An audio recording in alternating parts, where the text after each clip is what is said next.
What's up, everybody? Welcome back to the Lock and Cash podcast. Yes, we're finally back in the studio. It's been a while, man. You were traveling. Then 1 week I was sick. Then 1 week, I had all the kids home from school. So it's like, listen, it was very hard to get back together in person. I don't know what the education system's like in this country, but Jeff's children are home far too often. They are. Teachers have the point where I may call the school. I may be like, listen. Teachers got a sweet gig, man. Are these really days off? Or is Jeff not taking care? You could look up federal holidays. They're public information, man. I don't know any federal holidays. First of all, as a company, we don't take federal holidays. That's true. We're just 24/7. Nobody's going to be like, oh, by the way. Yeah. But that's because it's just us. It's Easter Observance Day. I can't make it in. So true. But but finally back in the studio.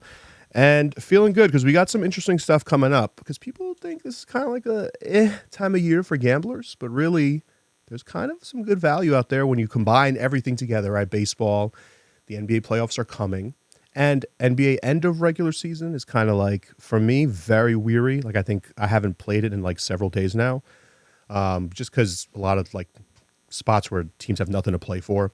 So you got to be careful with that. But combining that with, you still have UFC every weekend. Listen. You got baseball every day. You're not going to keep me from laying bets, all right? Yeah, for sure. So if you're saying like... There'll always be something. There's always... I'm going to find something. Yeah. And this week, UFC 300, every fight on this card could be a headliner for a fight night or a headliner for a pay-per-view. Yeah. Right from the beginning. There is not one fight on this card that is not going to be an absolute banger. So, yep, this is a really good one. I don't know how many, just because they're banger fights doesn't mean that we're going to, bet the entire card. Sure. But we do have some things that we're tracking. We're going to talk about two of those today. Then we could talk about Alex Mejia versus Jamal Hill. Don't know if we'll give a side there, but we will talk about the matchup. Cool. Sweet. Yeah, it's a big weekend. A lot of people are hyped for that, and it's going to be...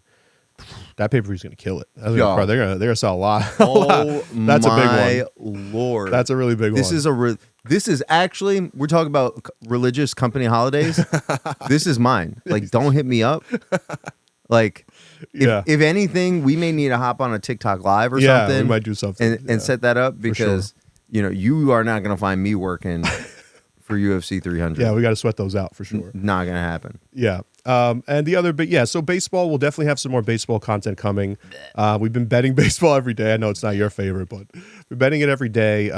We got systems in play. So far, we're doing good. We're up in the green. But baseball's a very 50-50 sport for the way that I bet it. Because we play high volume. We pick a lot of dogs, and we just hope to hit 48-49% of them. Yep. And we're chilling at that point. So, but I figured we start off with some NBA because there's 3 games left in the season. It's crazy how quickly it goes from tournament to because during the tournament you're like, the NBA, we got a while for the playoffs, right? And then as soon as the tournament ends, you're like, shit, playoffs, 5 games left. Oh, I'm at the trade deadline. Yeah. Oh, I'm at the end of the season. It's crazy. So going into the playoffs, it kind of got me thinking, and I've been seeing other people do this as well, but I kind of put my own spin on it. But basically, everybody probably knows the Ken Palm trend for college hoops, which we've made videos about, others have made videos about, but how every champion since Ken Palm became a thing was, whatever it was, top 40 in offense, top 25 in defense, right? Per Ken Palm statistics. So I figured there's got to be something like that for NBA champions. Right. And it's not as clear cut as just offense, defense, but there are some guidelines we can look at. So I put some stuff together and we'll go through them, and then maybe we could talk about some of the teams that fit, some of the teams that could be live to win an NBA championship this year in a league where there's not much parity, the NBA is really every year the best teams are right there, and the teams you expect to win are kind of the teams that do win, because it's so superstar heavy. But this year is maybe a little bit different. So this is going to be the Jeff Palm?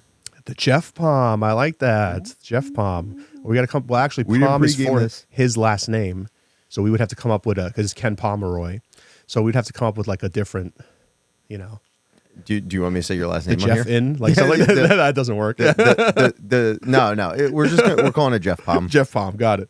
Sorry, Ken Palm. You're screwed. You're done. So, all right, first one that we'll look at. So this one was kind of interesting. Since 1984, the reason why we picked 1984 is because that's when they moved to a 16-team playoff. All but 3 champions have had at least 52 wins. And here's the asterisk with the 3. One was a legitimate full season 47 win Rockets team in the 90s with Olajuwon and Kenny the Jet and all those guys. So they won 47 games. Okay, the other two, believe one was the Spurs and one was the recent one with the Bucks, but both were shortened seasons due to lockouts. Lockout. Yeah, exactly. So they were shortened seasons. So those teams could have won 52 games. But anyway, the list of teams right now that do have 52 wins, there's only 4, which is crazy. Boston, Minnesota, Denver, and OKC. Right, so that's it. And now you got teams. There's 3 teams that could finish if they win out, or if they win a couple more games, could finish with 52 wins. That's the Clippers, the Mavericks, and the Bucks. So right off the bat, if you just look at wins, you narrow that list down to 7 viable teams, which is crazy out of 16. And you know what's also crazy?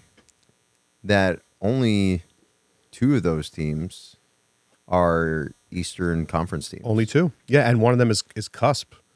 Oh, bubble. One of them is bubble. If they we had to talk about that. Yeah. One of them is a bubble team Cusp. if they finish with 52 wins. Right. So yeah, basically the East is like, if the Celtics fumble the East this year, I don't know what to say at this point. Yeah. I mean, we've talked about that before, but all right, so let's move on to the next one. The last 20 years, okay, this one's also interesting. All but one champion have been top 8 in both offensive rating and net rating. Mm-hmm. All right, so that's going to knock out 2 of these teams. The Wolves, who I actually am high on. I know you're not, but I am. They're 16th in offensive rating. Okay, so they get bumped. And Dallas is right there. They're 9th in net rating. Okay, so that could, over the next couple of games, they could bump up to top 8. So they're right there. Okay, so but let's, for the sake of this, exercise, let's get rid of them. But, okay. All right, and now also since 84, 36 out of 40 champions, this one's pretty interesting, made a conference finals appearance in the previous 3 seasons, within the previous 3 seasons. Okay, so one time within the previous 3 seasons, they went to a conference final. Final. At least a conference. So they could have gone also, like the Celtics went to the finals and lost to the Warriors, right? So they could have gone as far as, or at least in conference final. So that knocks out the Thunder just because they're a bunch of kids. Yeah, haven't been there. They were team, in high school. Yeah, exactly. In the last conference finals. And every other team has been there. So yeah. So what does that leave us with now? So that leaves us with Celtics. Yep. Nuggets, the Clippers, the Bucks, and potentially the Mavericks if they bump up in their net rating. So right now they're 9th. You just want them go up in to there. 8th. I just press the numbers. Like, just if they happen to bump up, if they score 179 points across the next 3 games, they got to win like 180 to 74, but they can do it. Yeah. So, but basically down to those teams. And then the last one is since the 16-team playoff, all but 3 NBA champions. That's a pretty high. That's like 95%. All but 3 champs have been top 10 in defense. So that knocks out the Clippers because they are down. I think they're like 16th or something like that. What are they? They're 16th in defensive rating. And old. Yeah, and they're older. Yeah, exactly. But the 3 exceptions, by the way, kind of interesting. 2 of them have been really recent. The oldest one is the 2001 Lakers. They were 21st in defense, but they had Shaq and Kobe. Right. Okay, and then the doesn't matter. 18 Warriors were 11th in defense, but they had Curry, Durant, Clay. Yeah, okay, come fine. On. All right, come on, dude. But last year, though, the 2023 Nuggets, 15th in overall defense, but I believe they were first in offense. And in a lot of ways, that team's offense was their defense because they were so efficient. Yeah. It's like Jokic was, They also went up against the Heat in the finals, which was an 8 seed. Right. So you can kind of dig into these and kind of be like, Yeah. So basically, if they're not top 10 defensive rating, they kind of have no shot.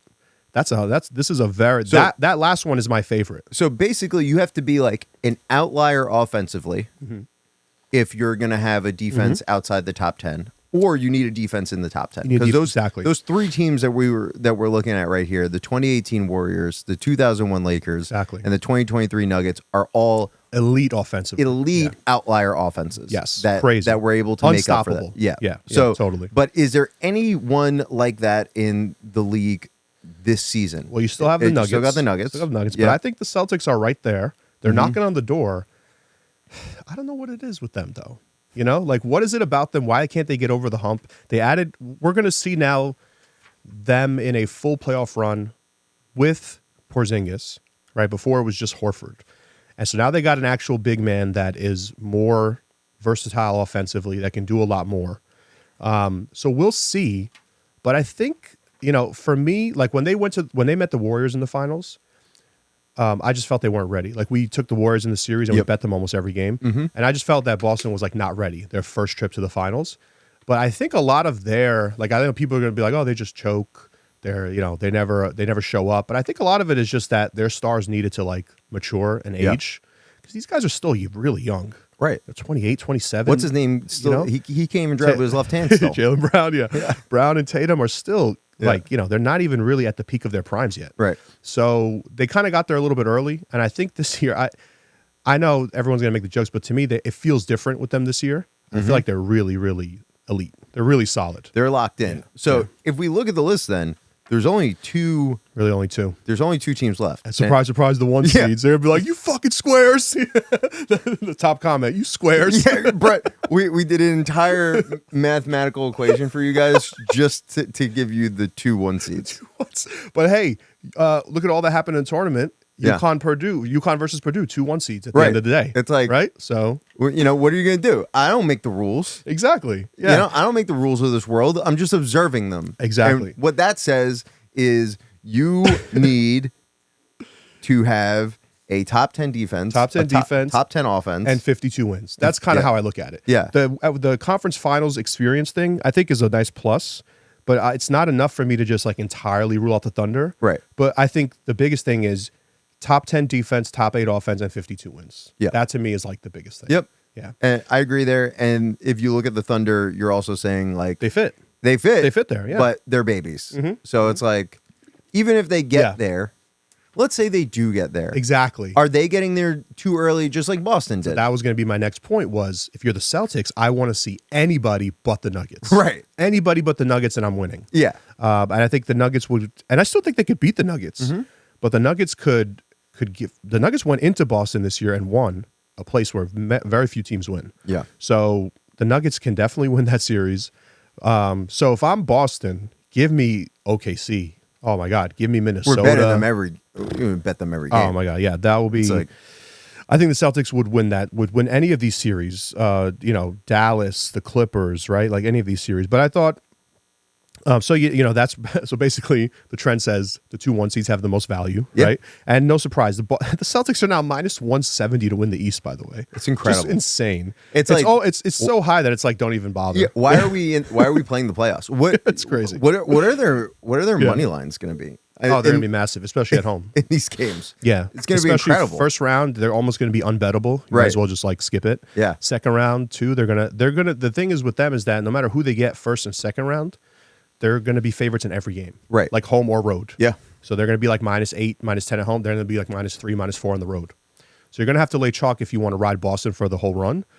Maybe conference finals, depending on who they get. If they get the Bucks or the Knicks, that would be the 2-3 matchup if that ends up being what we get. Bucks or Knicks, maybe they'll be dogs in a couple of road games. But they were just they just played a road game at Milwaukee and they were they were favored. They were -1.5, I think. So, they'll probably likely be favored for every single game until we get to the finals. So, just keep that in mind. But I thought it would be interesting to talk about the bubble teams too. Yeah. Because all the trends that I just listed for you guys, right? Like none of them were every single team. Right. It was like all but one, all but three, all but four. So there's still little teams here and there that's find a way to buck these trends. And is that a pun? Were you doing a pun? Oh, for the Bucks? Yeah. No, it's not a pun because I think they suck. Okay. All right. But kind of looking at this list between the Wolves, the Thunder, the Bucks, the Clippers, like which one of these teams do you kind of think with their odds have some value here that could maybe kind of take these trends and say, go shove it. We're going to bust all these trends, I think we were talking before the pod, but I don't like Minnesota, but I do think that you have a point. So make it. Go ahead. On the Wolves? Yeah. No, so make the point. Funny. Yeah, if there's a big enough disparity, like we talked about an elite offensive team. Right. The 2001 Lakers, first in offense, but 21st in defense. The Wolves are 16th in offense, but they're third in net rating, which is crazy. Those two don't even make sense going together because if you're not scoring, how are you blowing out teams, right? But their defense is first. They're elite defensively, even without Karl Anthony Towns, who probably was their worst defender. Right. So him getting hurt is like, all right, So I know what the big thing with them is going to be. Like, people hate Gobert in the playoffs because he's a big and you got to be able to run. But he's still very good defensively. This is a league where you're never going to shut everyone down. Yeah. So much star power. It's crazy. So him just being able to be a big body in the paint helps them. But obviously with them, it's like how far can Anthony Edwards take them? Because they don't really have the reason why they're 16th offensively. It's like it's him, and then everyone else is kind of like in that 8 to 12 point range, and that's really it. So does Mike Conley step up and become a number 2? Does McDaniels, 6 years old? Yeah, does McDaniels become a number? Like, there's a lot of questions you could ask, but for me, it's as how far does Anthony Edwards take them? But that number 1 defensive rating is what it does is it keeps them in games. Yeah. So when I look at them, how do they profile out? They're plus 850 to win the West, plus 2,000 to win the finals. Maybe a little value on the Western Conference. I don't like the finals one. No. Maybe a little value on the West. But what I'm going to look to do with them instead is bet them in games that they're underdogs, because they're going to play at a slow pace. They're not going to run, and they're going to play elite half-court defense. Mm-hmm. And that's going to keep them in games. So in games where they're plus 3, plus 4, maybe they lose by a bucket, right? Mm-hmm. They're going to play a lot of close games, even if they don't make it far. Yep. If they don't get to the conference final. So I would look to not lay points with a team like that, but I would look to bet them as a dog. That's kind of my take on the Wolves. Yeah. And I think if there's any, if you want to play them in any future way, a long-term way, I would look at the Western Conference future, which is plus 850. And kind of a similar, even though the Thunder are 4th in offense, 4th in defense, similar thing there. I would try to find games where they're dogs. There's not going to be many because odds makers are going to favor them over a lot of teams. Right. But I would, again, look to play them when they're dogs. The teams that I would lay points with are Denver, 4th in net rating. All right, 7th, and they fit everything. Top 8 offense, top 8 defense. They're just really solid all around. So I wouldn't be scared of laying a big number with Denver at home. They actually weren't good this year covering the spread at home, but they were in the playoffs last year. So I think there's just like everything gears up in the playoffs. Yeah. So I would be okay laying points with Denver. I would even be okay laying points with Boston in some scenarios. Dallas, if you look at Dallas, 9th, even though they're weak defensively, they're 9th in net rating because they're insanely good. Like that 6th in offensive rating for the Mavericks is not indicative of how really good they are offensively. Yeah. Because the second half of the season they found something. Right. And now they're like unstoppable. So the Kyrie Luka duo so far looks like early on it was kind of like it's still not gelling, and now it's kind of like, oh my God, you cannot stop these guys. Yep. So I would watch out for them. But yeah, that's kind of for me out of the bubble teams. I put 2 with an asterisk here. I know you saw. So you saw Philly and our Knicks. I was like, I don't know what this asterisk means. But the Knicks and the Sixers do not fit the 52 win minimum criteria, right? But they've had injury, very big key injuries, right? Obviously, Embiid with his knee, he just came back, so they're going to have a full strength team for the playoffs. But their metrics don't show what they actually are. Right. Okay, so we have to take all this into account, right? So they're 13th on offense, 11th on defense, 11th in net. All of those are close enough to where if Embiid was healthy the whole season, they may be top 10 they would probably be there. Yeah. Probably, most likely. And the same with the Knicks. The Knicks, unbelievably, without Randall and without Anunoby for a pretty good chunk of time, 9th in offense, 9th in defense, and 5th in net rating. Right. The Knicks would meet all of these if they had a healthy team. And they obviously don't have Randall, but they're going into the playoffs with a healthy OG. So, right. And then in the playoffs, without Julius Randle, who is going to sell? Since he's not there to sell? Yeah. Yeah. Like, who's going to underperform for them the entire season? Yeah. Because Randall's out for the season. Yeah. Someone's got to take the spot. Somebody has to take selling, the spot of playing horribly. Yeah, I don't know. I think Brunson's proven. I'm not too worried about him. Yeah. I would. I think total stud. Yeah. Oh my God, he's amazing. And I think OG Anunoby will be good in the playoffs because his style of game is perfect for the playoffs because he's an elite on-ball defender, corner threes, a couple slashes here and there, perfect for the playoffs. DiVincenzo's the guy that I would say is going to totally fall apart. Has been scoring a lot in the regular season, but a lot of those shots have come off like transition threes. If you watch the Knicks play, transition threes, open 3-point shots, you don't get those in the playoffs. No. The game slows down. You play half court. You're not going to have these like 4-on-1 fast breaks. Yeah. Where the other teams in the back, I don't care. Whatever. No, everyone. It's going to be. We went out last night. Exactly. We were at the rooftop. Yeah, and I feel like a lot of his points come from that, from those wide open threes. So he'll still get, he'll still do his thing. But I think that's probably a guy that you can look forward to kind of dip off a little bit. But I think the asterisk teams like the Knicks and the Sixers are interesting because if they were full strength, this would be a completely different chart that we have here in front of us. So they could be two teams that fit. The team that I would sell on here, two teams I have. I don't know about you. I would sell heavy on the Bucks, even though they're the 2 seed. 18th in defensive rating is just not good, right? No. And I would sell them, and also they've won a championship before. I don't, they're good offensively with Lillard and Giannis, but I don't know, something about that team. And then, of course, you got Doc Rivers. So, right. So the Clippers, right, even if they get to 52 wins, they're 16th defensively, and I've talked about their age and all that stuff. Right. I'm not a fan. 16th defensively, you have old bodies playing long minutes in a long series on the court. Yeah. I don't trust them. Probably some injuries pop up there. Right. Also, the Clippers, look at their odds, by the way. Compare it to some of these other teams that have better metrics and better defensive ratings. Right. You're not getting good prices on the Clippers. No. 425 to win the West, plus 800 for the finals, which is so look at an absolute joke. Look at the Thunder and the Wolves, plus 850 and plus 700 to win the West. And the underlying metrics tell you that they're better than the Clippers. Right. So, kind of interesting there. What that tells me is these books might have a lot of money. Like a lot of people may have bet the Clippers as for future. You know what I'm saying? So, so that I would sell on the Clippers. I would sell on the Bucks. I mean, listen, my screen name is Hustle Westbrook. So, so you like the Clippers? No, I love Westbrook. I love him. He's great, but the team is just. But no, I can't. You can't bet on the age. I wouldn't touch him in the playoffs.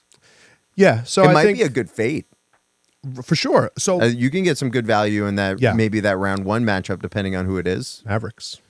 Clippers Mavericks. I'll be all over that. So what we do every year is like last year we wait for the series prices to come out and then we start betting them. Like remember the Kings Warriors round 1? Yeah, got that matchup. 2 years ago, the Suns Mavericks was one that we hit big on. So we always look for these series prices when they come out to just sprinkle them because you're never, you're talking about a 7-game sample size. So you're just going to sprinkle it. But yeah, if the Mavericks come out as a dog to the Clippers, I'll love that. I would love them in that series. And then I believe the 3-6 would be OKC Phoenix. And even though Phoenix is nowhere on this list, if they're a good enough price in that series, I would look for that too with Booker and Durant. Because of the age of the Thunder. They're a unique team because they fit everything, but they're just youngins. Just never been there before. Yeah. So you got to be careful with teams like that. The moment could be too big sometimes. So, but listen, after everything we just talked about, basically in summary, you're going to get a Nuggets Celtics final. Yep, you're going to get Nuggets Celtics final, and we don't have an answer for you on who wins that series because it's the only one. It's the only matchup for Boston that we would be scared of, where they match up well. And pretty much anybody else comes out of the West against Boston. Yeah, because Denver, like if you look at Denver, they're essentially the same team last year, except they're better on defense. Yeah, so they're dangerous. They're dangerous this year. They got really good on-ball defenders, which is the one thing that the Celtics, because they have great ISO players. You need people that can defend one-on-one. Yeah. If you don't have that, they'll just destroy you all night. So all right. So look for Boston coming out. The West is more interesting, where for sure you may have some nice first round matchups that you could take advantage of, especially against the Clippers. Definitely. And if you're in New York or Philadelphia, you can just be like, what if? What if? With that being said, give me the Knicks plus 4,000 to win the finals. But listen, they would fit everything. Just saying, if they had a healthy team, they would fit all this. Yeah. Same thing with the Sixers. Except their name is not the Boston Celtics. So listen. How hype would here though? Because we're in New York, by the way. How hype would here be? Would here be? How hype would here be? How hype would it be here if you got a Knicks Celtics conference final, which is what it could be right now? Listen. I just got a shiver down my spine.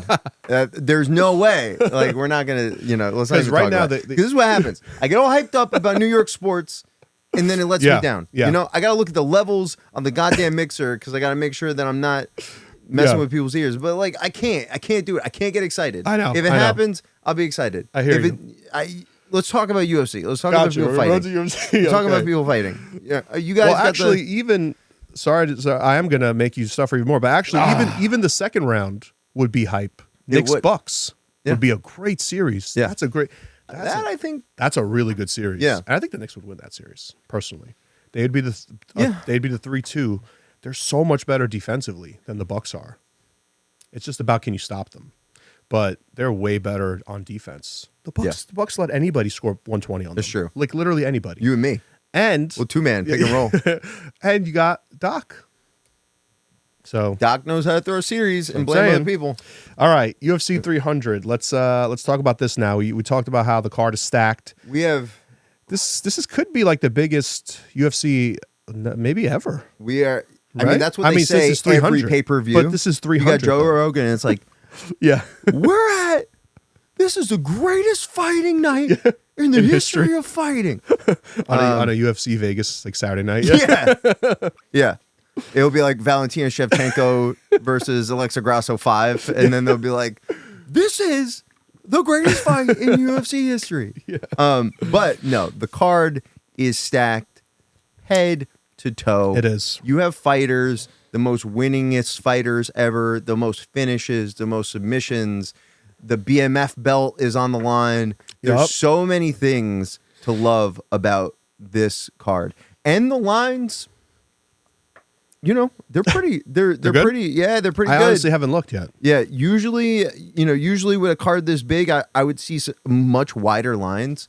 But it's because the fighters on the card on both sides of each matchup are so good that you're getting a lot of money on both sides of the bet, which brings us to a couple of fights that I really love the line value on. But before we get there, let's start with the main event.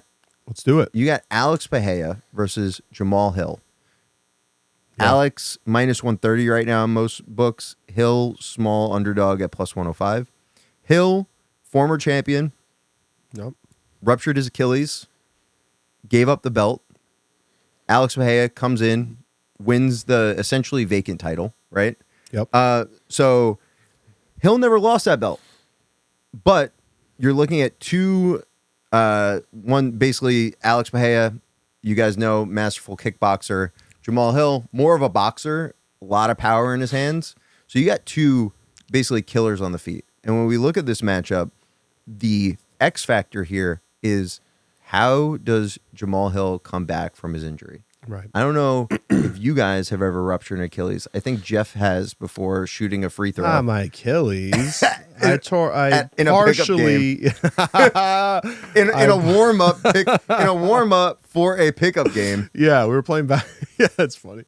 We're playing basketball, and as I was warming up, I partially tore my calf muscle, not in my Achilles. Okay.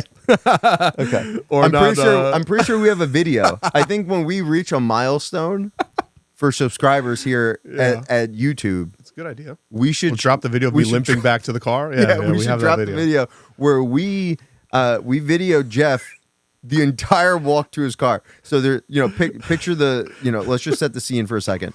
We're on a basketball court in the back of a park. So there's an entire baseball field between the street and the basketball court. Right. Jeff tears his calf, and we record him limping the entire length of the field alone back to his car. And like true friends, instead of helping him, we're just laughing at him, walking all the way back to his car. Because at the moment, like nobody knew. No one knows that you. They're just like, "What the hell happened to you?" Like we just walked in, first shot. I'm like, "Oh, I gotta go, guys." I'm like, "I gotta get out of here. I can't walk." So dropping that video will be hilarious. We'll do that, and also could potentially drive our businesses to the ground. But it's like, how can I trust this man? He doesn't stretch. But but that being said, both you and Jamal Hill, neither of you guys are a big fan of cardio. And Jamal Hill generally has not come into fights in the best shape. Yeah. He's definitely a fighter's fighter. This guy he's big. He does not look like he's hitting the gym hard. And that's when he was in his best shape. Right. So coming back from a torn Achilles, he looks like a big boy. Yeah. And we're going to get the weigh-ins tomorrow. We're going to see him on scale. But his strength and conditioning coming into this fight is going to be a huge tell for us going in. So I'm not going to lay anything on this podcast for this fight, but look to see the condition that Jamal Hill enters the scale on, because Alex Baeza has dangerous calf kicks. Yes. Oh, yeah. Good point. That's right. Dangerous calf kicks. Yes. We've seen those. Right. And if you're not well conditioned, he can pick you apart with those. Now, on the other side, Jamal Hill has knockout power. He's hits way harder than Izzy. Yeah. He can put Alex out. 100%. Yuri, very unconventional, did some damage to Pahea in the last fight before he got knocked out. Yep. So this is a much closer fight than I think the public wants you to believe. Yeah. Like Alex Pahea, Alex Pahea going against another striker, no brainer. It's not. Yeah. Jamal Hill can turn this man's lights out, but I need to see how he steps on the scale. Gotcha. If he looks like he has not been taking his rehab seriously, I'm off. My man is going to be a bucket of sweat after the first round. Yeah. He has to go 5, probably on one leg if Alex gets those calf kicks going. So that's how I'm looking at it. And that's on top of just how hard it is to come back from an injury like that. Right. I mean, that's a torn Achilles is a brutal injury. And how athletic is he? You know, does he lose some of his explosiveness? 32 years old, a torn Achilles. Yeah. He's 32. Yeah. So this is not baseball. Right. Fighting is much different when you're in your 30s. Yeah. So, yeah. So, I mean, my slight lean here is Alex Pahea, given that Alex is getting a full camp. He's 100% healthy. He's a devastating striker, and Hill's coming back off that Achilles. But we'll see how he hits the scale tomorrow. And I think we'll make a final call there. So and the line seems like fair to me from my perspective, because it's considering all that with like everything you just said, the injury, how Alex has performed lately. I think he earns the right to be the favorite in this fight. But definitely be interesting. Weigh-ins can tell you a lot. You know, when you see them step up.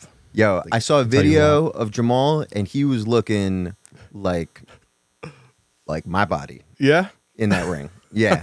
He was looking like he's doing like 30 push-ups a day max. Yeah. Like he did not look like in condition. Like a couple weeks ago, he said he's like 240 right now. He has to make 205. Wow. On Friday. So. Oh my gosh. Yeah, we'll see. That's wild. Okay. Yep. Yeah. But speaking of our boy Jiri Prochazka. Yes. He is fighting Alexander Rakic on the undercard. Yeah. That's the prelim, right? Yeah. He's the prelim headliner. That's how stacked this is. Crazy. You have Jiri Prochazka, who literally just lost his belt. That's insane. On the prelim. And these are like headliners. These are like high ranked, right? The 2 versus the 5. Right. Yeah. Wow. So you got Jiri versus Alexander Rakic. Jiri minus 105, insane. Rakic minus 115. Very interesting matchup. And I'll tell you this because Rakic, before he hurt his leg, he's beating a lot of guys. He's a kickboxer-ish.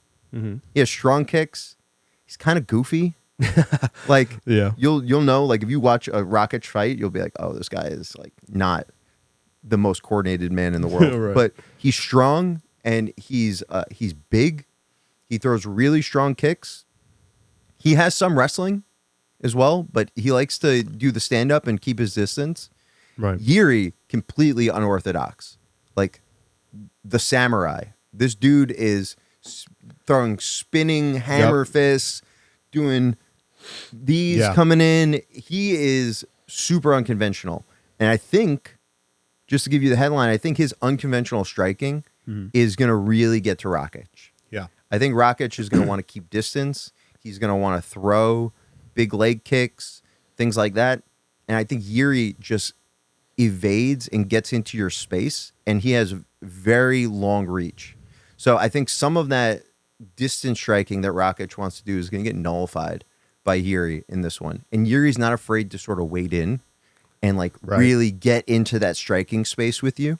He's not going to be afraid to stand on the end of these kicks. He's going to be moving in, throwing strikes, throwing elbows. I think this fight can look a lot like the Dominic Reyes fight, where like Jiri just like breaks Rakic at some point because finished him with that elbow right in that fight. Right, because Rakic is very like standard fighter. Yeah. Like he's like throwing kicks from distance. He has 1-2. He's not like, he doesn't have an elite bag of tools. He's very athletic, and he also is coming off an injury. So I really do like Yuri in this one. I like the money line. I'm not afraid to lay a knockout prop on this one, but I think I would just take the money line. Yeah, here. even money right now. Yeah. Plus 100. So yeah, if you have it up, do you know what the knockout prop is? let's take a look. Yeah, I can get it. Sometimes they're not up yet. Let's see. Let's take a look. But so this one kind of sounds like more of the matchup. Yeah, right? I think the style and and how they contrast. Yuri's style is very interesting, and it's very hard to practice against. That makes sense. Yeah, he's a very hard fighter to prepare for because it's you know plus 180 by KO. Plus 180 KO, okay. TKO, and DQ. Okay, yeah. I would just stick with the money line there. But like he's very hard to it's like, hey, you know, I don't can we curse on this? I don't know. Of course. I cursed earlier. Oh yeah. Screw it. It's our podcast. You can't just go to your partner and be like, yo, strike like an asshole for like an hour. Right. You know, like it's just like, do anything weird you can think of. Right. Yeah. It's like you can watch, but once you're in there with it, it's like holy shit. Yeah, and he'll do things like he'll walk away a couple steps and then come in and strike. Right. Like he'll turn sideways on you and then throw a spinning back fist off of it. Like he's very odd, very hard to catch his timing. I think Rakic is like the word is vanilla. I think Rakic is too vanilla of a striker to be able to deal with all the crap that Yuri is going to throw at him. Got it. So I would go Yuri So here. against other vanilla strikers, that works. Yeah, right? like Dominic Reyes, very vanilla striker. A lot of power, right? Super athletic, has Makes a lot sense. of power in his hands, but like Yuri broke him down. Yeah. And was just throwing weird shit for 2.5 rounds and caught him with a spinning back fist and killed him. And even before that, he was dominating the fight. I remember. Yeah, he's crazy. He's kicking his ass. So, like and it was working against Alex for a little bit. Like, remember how Alex beat Yuri? He hit him with like some elbows. Yes. Yeah. Around a takedown. Like it wasn't like a clean like left hook. Like Yuri was doing some weird shit in that fight. So I do like Yuri in this one. I think he gets a bounce back win. Awesome. Against Rakic. I never liked Rakic. Yuri Prohaska. Okay, so he's I would never even say money. that to his face. Yeah. All right, so Prohaska even money. I like that pick. That's a good one. Out of all these fights, man, it's hard to just be like talk about one, right? Yeah. It's so many. Listen, I'm gonna give crazy. you guys, and I'll give you guys one more that we really like. That will definitely be on the card, and that is Diego Lopes against Sadiq Youssef. Diego Lopes on the prelim as well. Diego Lopes got the "Where are you?" And I'm so sorry. Yeah, like this dude has like dude has a haircut from like people that we used to go to high school with. It's funny because even on the little little fighter emote like avatar, I could see it. Yeah, this dude is emo, but he is choking people out. Yeah. So he debuted against Movsar Evloev, which is likely going to fight for the title, right? Then he runs through Gavin Tucker. He runs through Pat Sabatini, who's elite on the ground. Yeah. Now he goes against Super Sadiq Youssef, who we won and one of the best comebacks in MMA history against, where he fought what's his name, Edson Barboza, and we thought that fight was over in the first, and Edson comes back and breaks Sadiq. Yep. Diego Lopes is a killer, guys. He's a killer. He is despite the hair. Yeah. Despite the hair. What? Maybe because of the hair. You know? Yo, how scared would you take be? Him lightly? How scared would you be if you're like, yo, you gotta fight this dude. He's so dangerous, and he comes in and he's like, and then just fucks you up. Fucks you up. Like, what the? That's even scarier. I'm like, yo, I'm gonna get beat up by this dude that was in a pop punk band. Yeah, that's right. But monster animal on the floor was almost caught Movsar in some things in that fight. Movsar, elite grappler. He beats Pat Sabatini. This guy is a dangerous striker. He is elite submissions.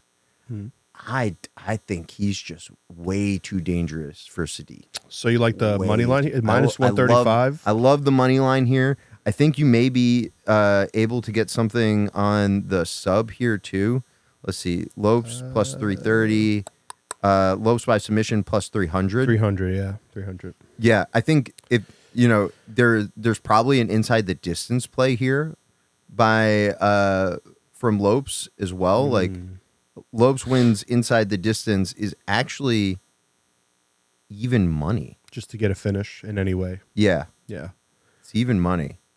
So you probably don't want to do that. But even that money line at minus 130 is super manageable. Yeah, you just take that then. You can bet those. If inside the distance is close to even money too, you just go take the money line on this one. Dope. Sadiq, powerful striker, right? Yeah. Really good kickboxer, but Diego Lopes is just too dangerous everywhere. It's gonna be one of those fights where like Diego Lopes is gonna be aggressive, and wherever the fight goes, he has a chance to finish. So he basically goes all in. And just figures it out on the fly. So I really like Diego Lopes there. I like it. 2 bangers this week. All right. Even money. We're not going to go big. We're not going to go big on some of the underdogs until Tajiri later. and Lopes. Yep. Okay. Even money at minus 130-ish. I told you that we can make any podcast 40 minutes, and we're there. We are there. I wanted to play a game. Unbelievable. I'm going to give you... Okay. I just want you to do leans. I'm going to go all the way up the card, and I want you to give your lean just by just off the rip. Well, on the odds? I don't know the odds, though. All right, I'm going to give them to you. Oh, okay. Okay. Going from the top. Diego Lopes, Sadiq Youssef. No, I got to go with the hair. Right, I got to fine. go with Lopes with the hair. Where are you? Yeah, I got to go with All right. Holly Holmes, plus 330 against Kayla Harrison. Plus 330. Holly Holmes still fights. Wow. Minus See, I'm not 425. on the women, though. I don't know. Yeah, we skipped those. Yeah. Sorry, guys. Aljamain Sterling, minus 175 against Calvin Cater, plus 145. Ooh, that's a good fight. Mm-hmm. Another good fight. Give me Sterling to bounce back. Yeah, I'm going to go Sterling on that one, too. We did Yuri and Yeah, Rocket. we did that. Go to the Bo main. Nickel versus Cody Brundage. Hold on, let me go. Well, what's Bo Nickel? Like minus 8,000? Yeah, minus 2,100. Oh, my God. Minus 2,800 at Caesars, but we'll do DraftKings. Minus 2,100 against Cody Brundage, the fucking loser. So his sub prop is probably minus as well, right? It's probably favored as well. Everything's minus, dude. Yeah. Everything's minus. Holy shit. That's insane. Who are you going with? I mean, I guess you go with Bo. Yeah, I'm going with Bo. I mean, I'm not going to bet it, but you go with it. Bo Nickel, $10,000. Maybe throw him in a parlay or something? Win 7. Okay. I wonder what his like finish prop, just inside the distance. If it's like minus 200, 250, you could live with that maybe, No, fight goes to decision is plus 600. So everything inside of that. Gotcha. Fight doesn't go to decision is minus 1,400. So you're not getting anything on finish props. Jeez. Yeah. Unbelievable. I got Bo Nickel too. Okay. Armin Saryukian against Charles Oliveira. That's a good one too. Wow. Give me the you know what? I don't know what the odds are, but give me the minus 218 Saryukian. I was going to say give me the younger plus 180 what's Charles. there? This is like a eight year age gap. Mm-hmm. Yeah, give me Saryukian. You know what? But No, I'll go with the younger fighter. Okay, I'm not going to say because that's one of the angles that I have like. a card pick for it. Okay. Justin Gaethje versus Max Holloway. What's Gaethje like? Was he minus 130 or 40? Minus 162. 60. Max Holloway plus 136. You know what? This is the BMF fight, right? Yep. It's hard to keep a belt. Give me Max. Ooh, I'm going to go Justin Gaethje. Do you want to dunk bet it? We're still doing dunk bets. You want to dunk bet it? I guess. Dunk bet. Dunk bet it. Okay. Dunk bet. All right, I got Max. Okay. I got just Justin. on the you know what? I didn't even look at just on the premise that it's hard to defend these belts. All right, what's the last one? Yao Xiaonan and Zhang Weili. Give me the champ. Okay. Yeah. She's minus 550. I'm yeah, and then I agree with that. I like the Alex play. Okay. For the main card. So there you go. Alex All play. right. All those leans are locks, by the way. All right. Yeah. You got your UFC primer. Yes. Catch us. We might go live. I'm not sure yet. Yeah, we'll figure out a plan for that. Discuss that. And then we'll be back next week with probably some NBA playoff stuff again because the seeding will probably get close to being set. Yep. We could talk matchups at that point, and then I'll try to find something we can talk about for baseball, man. It's just too early. No, we won't. We'll talk about fighting again. All right, guys. Thanks for watching. Bye, See you guys. next week.